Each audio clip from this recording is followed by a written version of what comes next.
Hi friends, welcome to Purnima's kitchen.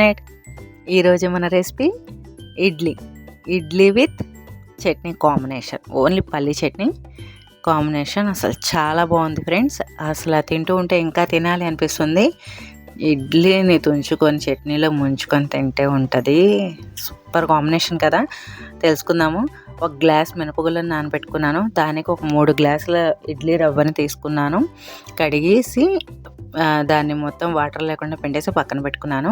ఆ తర్వాత మినపగుళ్ళని గ్రైండర్లో వేసుకున్నాను. గ్రైండర్లో వేసుకుంటే చాలా బాగుంటుంది ఫ్రెండ్స్. ఇడ్లీ మెత్తగా వస్తాయి. మిక్సీ వేస్తే కనుక గట్టిగా ఉంటాయి. అది కూడా మనం తెల్లారి ఇడ్లీ వేసుకుంటామంటే నైటే గ్రైండర్ వేసేసుకోవాలి.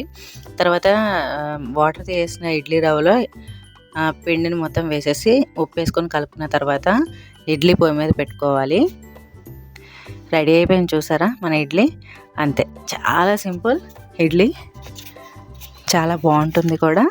తర్వాత దానికి కాంబినేషన్ పల్లీ చట్నీ అస్సలు ఓన్లీ పల్లీతో చట్నీ చేసుకుంటే అసలు భలే ఉంది ఫ్రెండ్స్. మా ఇంట్లో వాళ్ళకి ఓన్లీ పల్లీ చట్నీ చాలా ఇష్టం. అందుకోసం పల్లీని వేపుకొని పొట్టు తీసి పక్కన పెట్టుకున్నాను.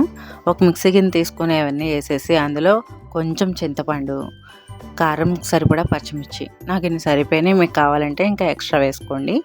వెల్లుల్లిపాయలు రెబ్బలు ఒక 2, కొంచెం జీలకర్ర, రుచికి సరిపడినంత సాల్ట్ వేసి వాటర్ పోసుకుంటూ మిక్సీ పట్టుకోవాలి. మిక్సీ పట్టుకున్న తర్వాత పొయ్యి మీద కళాయి పెట్టి నూనె వేసి తాలింపు వేసుకున్న తర్వాత ఆ ప్యాటర్న్ మొత్తం అందులో వేసేసి బాగా కలుపుకోవాలి. అంతే ఫ్రెండ్స్, రెడీ అయిపోయింది మన ఇడ్లీ చట్నీ కాంబినేషన్. సూపర్ అంటే సూపర్. వీడియో కనుక మీకు నచ్చినట్లయితే లైక్ చేయండి, మా వీడియోని సేవ్ చేసుకోండి. మరిన్ని వీడియోల కోసం మా ఛానల్ సబ్స్క్రైబ్ చేసుకోండి. Thank you friends.